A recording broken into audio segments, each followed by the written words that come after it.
परंतु हल्लीच्या या काही वर्षांमध्ये चेतन चिचकर ओपन क्रिकेट थोडंसं कुठेतरी कमी खेळत आहेत असं सुद्धा निदर्शनास आलेलं आपण बघितलं. पण असा एक प्लेअर होता मूर्तीमान पण कीर्तिमान. तालुक्याचा संघ तयार करण्यास यांचं मोलाचं सहकार्य आहे. ज्यांना ज्यांना मी तयार केलं क्रिकेट खेळायला तालुक्या संघाला, ते एवढ्या मोठ्या उंचीवर गेले, ते माझं नाव काढतात. चेतन चिचकर यांना घडवण्यामागं कोणाचा हात आहे? घडवण्यामागं म्हणजे तुम्हाला ते स्टेजपर्यंत पोहोचण्यासाठी आज कमीच असायच्या, त्यानं मला प्रथम बाहेर गाव सोडून खेळायला नेलं. परंतु याच्या दरम्यान आलेला जो तुम्हाला जो संघर्ष वाट्याला जो आला, संघर्ष प्रत्येकाच्या वाटेला येतो. संघर्ष कसा होता? तर चेतन सर, आपण अगदी बघितलं की तुमची क्रिकेटची सुरुवात जी झाली, म्हणजे तुमची क्रिकेटची सुरुवात झाली काही काळ संघर्षाचा सुद्धा होता. म्हणजे क्रिकेट खेळताना तुमच्याकडे पहिल्यांदा सगळेच असेल असं काय नाही, परंतु जेव्हा तुमची क्रिकेटची सुरुवात झाली, तुम्ही गाव वाईज क्रिकेट चालू केलं, त्यानंतर तालुका वाईज क्रिकेट चालू केलं, ओपन क्रिकेट चालू केलं. परंतु याच्या दरम्यान आलेला जो तुम्हाला जो संघर्ष वाट्याला जो आलाय, संघर्ष प्रत्येकाच्या वाटेला येतो, परंतु संघर्ष कसा होता? संघर्षातून जे मोठे होतात ते त्यांची नावं अजर अमरच राहतात. त्यासाठी संघर्ष करणं ही काळाची गरजच आहे. संघर्ष करायचा झाला तर या क्रिकेट खेळासाठी लहानपणापासून संघर्ष करतच आलो इथपर्यंत. गावचं क्रिकेट जेव्हा चालू केलं तेव्हा खेळायला बॅट नव्हती, असं कुठंतरी बोळात खेळायचो किंवा शाळेच्यात पटांगणात खेळायचो. 1-1, 2-2 रुपये काढून बॅट आणणे, बॉल आणणे. आठवडा कधी येतोय असं व्हायचं, शनिवार रविवार सुट्टी कधी भेटते आणि आम्ही कधी खेळायला जातोय असं व्हायचं. ह्या संघर्षातून, त्या संघर्षापासून ते आतापर्यंत माझा एवढा संघर्षमय प्रवास झालाय क्रिकेटमध्ये. आणि या क्रिकेटनं माझं नाव एवढं फेमस केलंय, त्या क्रिकेटनं मला बरंच काय दिलंय की मी ती शब्दात सांगू शकत नाही. त्या क्रिकेटमुळं महाराष्ट्रभर माझं नाव झालं, पूर्ण भारतात माझं नाव करायची संधी या क्रिकेटनंच दिली. आणि ते नाव तुम्हाला येणाऱ्या सीझनलाच पूर्ण भारत देशात दिसेलच. नक्कीच दिसेल. आणि आमची अपेक्षा सुद्धा आहे की तुमच्या अपेक्षा पूर्ण करण्याचा मी 100% प्रयत्न करेन आणि तुमच्या अपेक्षा पूर्ण होईलच. कारण चेतन चिचकर ती अबिलिटी सुद्धा आहे. परंतु तालुका क्रिकेट म्हणजे सोपं क्रिकेट देखील नाहीये. तुम्हाला 11 गावातून 11 खेळाडूंची निवड, म्हणजे जे खेळाडू खरंच त्यांच्याकडे ती अबिलिटी आहे असे खेळाडू गोळा करून तुम्हाला तो तालुक्याचा संघ तयार करायचा असतो. तर तुम्ही तालुक्याचा संघ तयार करत असताना 11 गावचे खेळाडू एकत्रित आणण्यासाठी तुम्ही कशा पद्धतीने प्रयत्न केले, कसा संघर्ष तुम्ही तिकडे केला? तालुक्याची टीम तयार करताना ह्यात मोलाचा वाटा प्रथमतः दत्ता सरांना देतो मी. त्यांच्या डोक्यात ही कल्पना आली की तालुक्याचा संघ तयार करू. त्यामध्ये मी होतो स्वतः, राहुल पवार होता, महेश पवार होता. ह्या सर्व जणांनी मिळून तालुक्याचा संघ तयार करण्यास यांचं मोलाचं सहकार्य आहे. तालुक्याचा संघ तयार करणे म्हणजे खायची गोष्ट नाही. गावचा संघ तयार करताना वादावादीचा विषय होतो, हा तर तालुक्याचा संघ तयार करायचा. त्या प्लेअरना गोळा करता करता माझा अख्खा दिवस, अख्खी रात्र जायची. मग दुसऱ्या दिवशी आम्ही खेळायला जायचो. एवढा त्यांच्यासाठी त्रास घेतलाय मी, पण त्या त्रासाचं फळ मला माझ्या गेम मधून भेटलं. क्रिकेटनं तो जो मी त्रास घेतला त्याचं फळ मला क्रिकेटनं दिलंच. मॅन ऑफ द सिरीज दिल्या, माझं नाव महाराष्ट्रावर पोहोचवलं. आणि ज्यांना ज्यांना मी तयार केलं क्रिकेट खेळायला तालुक्या संघाला, ते एवढ्या मोठ्या उंचीवर गेलेत, ते माझं नाव काढतात. त्याचा मला अभिमान आहे. तर नक्कीच आपण बघितलं चेतन चिचकर हे असे आहेत. परंतु ज्यावेळेस चेतन सर तुम्ही ओपन क्रिकेट सुरुवात झाली, परंतु एखाद्या चिखलाला गोळ्याला आकार देण्याचं काम हे तो कुंभार करत असतो. परंतु त्याच पद्धतीने चेतन चिचकर यांना घडवण्यामागं कोणाचा हात आहे? घडवण्यामागं म्हणजे तुम्हाला ते स्टेजपर्यंत पोहोचण्यासाठी कुणाचे प्रयत्न? लहानपणापासून क्रिकेट खेळायची आवड होतीच मला, पण क्रिकेट खेळता खेळता माझा टॅलेंट ज्यानं बघितला, आमच्याच गावचा माझा बंधू मित्र, माझा मोठाच भाऊ संदीप गुजर सँडी, त्यानं मला माझी बॅटिंग किंवा बॉलिंग, माझं स्किल बघून, तू चांगला क्रिकेट खेळतोय, तू माझ्यासोबत बाहेर चल. त्यानं मला प्रथमतः ओपनच्या टुर्नामेंट असायच्या, पहिल्या गाव वाईज कमीच असायच्या, त्यानं मला प्रथम बाहेर गाव सोडून खेळायला नेलं. त्याच्यासोबत विजय जाधव होता, अभय कुलकर्णी सर होते, सचिन वायदंडे होता, यांनी मला, धनंजय गुजर पोलीस होता, त्यांनी मला सांगितलं की तुझ्याकडे हे स्किल आहे, तू बॅटिंग करतोय, बॉलिंग करतोय, तू आमच्या बरोबर बाहेर खेळायला चल. मी तेव्हा 5वी ते 6वीच्या दरम्यान शाळेला होतो. तेव्हा प्रथम मला संदीप गुजरनं तोच संघाचा कॅप्टन होता. त्यानं मला प्रथमतः बाहेर खेळायला नेलं. त्याच्यामुळे माझं डेअरिंग वाढलं. तोच माझा पहिला गुरु आहे क्रिकेटचा. तर नक्कीच तालुका असेल किंवा तालुक्याच्या बाहेरचे असतील की बाबा तुम्हाला अशा लिजन खेळाडूंकडून म्हणजे ज्यावेळेला तुम्ही क्रिकेट चालू केलं त्यावेळेला त्यांचा बोलबाला होता, असे खेळाडू की ज्यांच्याकडून तुम्हाला एक वेगळं इन्स्पिरेशन भेटलं आणि पुढे खेळण्याची एक उमेद जागी झाली. गाव सोडून प्रथमतः बाहेर खेळायला लागलो. संदीपनं तर मला बाहेर नेलंच खेळायला. पण असा एक प्लेअर होता, मूर्तीमान पण कीर्तिमान, विकास सरतापे सर. त्यांच्याकडे बघून बऱ्यापैकी मी परत खेळ खेळायला शिकलो. ते एवढे छोटे होते उंचीला, पण एवढे लांब लांब सिक्स मारायचे त्या काळी. मी तेव्हा 7वी-8वीलाच असेल. त्यांच्याकडे बघून खेळायला शिकलो. परत वसीम शेख आहेत दहिवडीचे, त्यांच्याकडे बघून खेळायला शिकलो.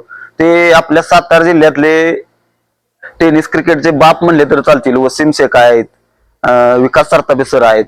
ते एवढे भारी क्रिकेट खेळायचे. त्यांची 40-45 वय झाले तरी अजून 20 वर्षाच्या तरुणाला लाजवल अशी क्रिकेट खेळतात. फिटनेसचं तर त्यांच्याकडे बघून बोलायची गोष्टच नाही. त्यांचेच वय आता 30च्या आसपास वाटते, 45 प्लस आहेत ते. 40 प्लसला खेळतात, पण 45च्या आसपास वय आहे त्यांचं. तर 20 वयाच्या मुलाला लाजवतील असा फिटनेस आहे त्यांचा. तर तालुका संघ तुम्ही तयार केला, तुम्ही अनेक बक्षिसं सुद्धा पटकवली, तिकडे तुम्ही अगदी चांगल्या फॉर्म मध्ये होता. गेल्या 3 ते 4 वर्षापूर्वीचा चेतन चिचकर आम्हाला अजून आठवतोय, जिकडे जबरदस्त तुमची बॅटिंग होती आणि तुम्ही ओपन क्रिकेट सुद्धा चालू केलं. परंतु ओपन क्रिकेट खेळत होता गेल्या काही 3-4 वर्षापूर्वी, परंतु हल्लीच्या या काही वर्षांमध्ये चेतन चिचकर ओपन क्रिकेट थोडंसं कुठेतरी कमी खेळतायत असं सुद्धा निदर्शनास आलेलं आपण बघितलं. आणि त्याच्या मागचं काय कारण होतं की खऱ्या अर्थाने चेतन चिचकर आता आपल्याला ओपन क्रिकेट थोडंसं कमी खेळताना पाहायला मिळतं. ओपन क्रिकेट कमी खेळण्याचं कारण म्हणजे मी तालुक्यावरती जास्त भर दिला. तालुक्यातील पोरं कशी मोठ्या स्टेजला नेता येतील त्याच्याकडे भर देत राहिलो. त्याच्यामुळे ओपन क्रिकेट खेळण्याकडे माझं दुर्लक्ष झालं. ते न करता मी आता तालुक्यातील गावची पोरं कशी माझ्या बरोबर ओपन क्रिकेट खेळायला येतील याच्याकडे मी 100% लक्ष देण्याचा प्रयत्न केला. ओपन क्रिकेट देखील तितकंच महत्वाचं आहे, परंतु तुम्ही ओपन क्रिकेट जिकडे पैसा भरपूर आहे ते तुम्ही न निवडता तुम्ही सर्वात अगोदर आपल्या तालुक्याला प्राधान्य दिलंय. त्याच्याबद्दल तुमचं नक्कीच कौतुक करावं, तेवढं कमीच आहे. परंतु आपण बघतो अनेक वेळा तालुक्याचा संघ तयार करतो त्यावेळेस तुमचे म्हणजे 11 गावचे 11 खेळाडू असतात, परंतु असे काही खेळाडू टीम मध्ये असतात की म्हणजे तिथे मला संधी मिळत नाही, की मी तालुक्याला खेळतोय तरी सुद्धा मला तिथे संधी मिळत नाही, की मी मिडल ऑर्डरचा बॅटर आहे तरी मला अगदी शेवटला बॅटिंगला पाठवतात किंवा मी ओपनिंगचा बॅटर आहे असतात. म्हणजे टीम मध्ये असतात काही खेळाडू. तसा प्रसंग तुमच्या टीम मध्ये कधी आलाय? असा प्रसंग बराच वेळा आलाय, पण तो क्षण असा असतो की तिथं वेळ मारून न्यायची. तो प्लेअर जरी नाराज झाला, त्याला बॉलिंगला पाठवलं नाही किंवा बॅटिंगला पाठवलं नाही त्या टायमिंगला, तो क्षण कसा पुढे ढकलून आपण संघाचं भलं बघायचं, आपण कसं विन होईल ह्याच्याकडे माझं 100% लक्ष असतं. इथून पुढे पण राहील. त्या प्लेअरची नाराजी काय, मॅच झाल्यावरती जिंकल्यावरती त्याला पण आनंद होतोय आपला संघ जिंकलाय, त्याच्यामुळे त्याची नाराजी मॅच नंतर मी तर 100% काढतच असतो. पण तिथं तो नाराज कसा झाला, का झाला, त्याच्यावर पण मी लक्ष देतो. तर चेतन सर, आपण बघितलं SDPL Satara district premier league या स्पर्धेमध्ये आपल्या भागातील भरपूर खेळाडू होते आणि त्याचबरोबर सर्वात अभिमानाची गोष्ट म्हणजे फायनल पर्यंत संघ पोहोचला. त्या फायनलच्या संघामध्ये मानतालुक्यातून 2 चांगले गोलंदाज होते, त्यात दीपक जगदाळे आणि मनीष रणपिसे या पण खेळायला होतो तिथं. दीपक हा तर चांगलाच गोलंदाज आहे, मनीष पण चांगला गोलंदाज आहे. ते फायनलच्या स्टेज पर्यंत पोहोचले, फायनल पण खेळली त्यांनी. फायनलचा मानाचा करंट त्यांनी उचलला. त्यांच्याबद्दल बोलायचं झाले तर ते मी जिथे बोलवो तिथे खेळायला असतात. तालुका वाईजला खेळतात, गाव वाईजला खेळतात. दीपक बद्दल बोलायचं झालं तर दीपक उत्कृष्ट बॉलरच आहे. एवढा चांगला बॉलर आहे की त्याला आता आयकॉनसाठी नुसतं स्पेशली बॉलर म्हणून मागणी यायला लागली आपल्या तालुक्यातून, जिल्ह्यातून. त्याचे दिवसेंदिवस प्रगती होत जावो ही ईश्वरच्या मी प्रार्थना करतो. मनीष बद्दल जर बोलायचं झालं तर तो मान एक्सप्रेस आहे. मनीष एवढी गोलंदाजी चांगली मी बघितली नाही, पण त्याला टप्पा जर सापडला मनीषला तर भल्या भल्या बॅट्समॅनना तो बॅटला बॉल लागून देत नाही. त्यानं थोडं प्रॅक्टिस केलं पाहिजे. स्वतःच्या गोलंदाजी जरा विचार केला पाहिजे, काय चुकते काय नाही. प्रॅक्टिस करून गोलंदाजी बरंच यश कमवत होतं. तरी नसेल बॅटिंग आपल्याकडे बॅटिंग असतील तर नुसत्या गोलंदाजीवर सुद्धा भारतभर खेळू शकतो. म्हणजे त्याच्याकडे भरपूर गती आहे, परंतु त्या गतीवर नियंत्रण आणि गतीवर थोडं नियंत्रण आणि टप्पा जर अचूक केला तर तो टॉप 10 चा बॉलर होऊ शकतो भारतामध्ये असं मला वाटतं.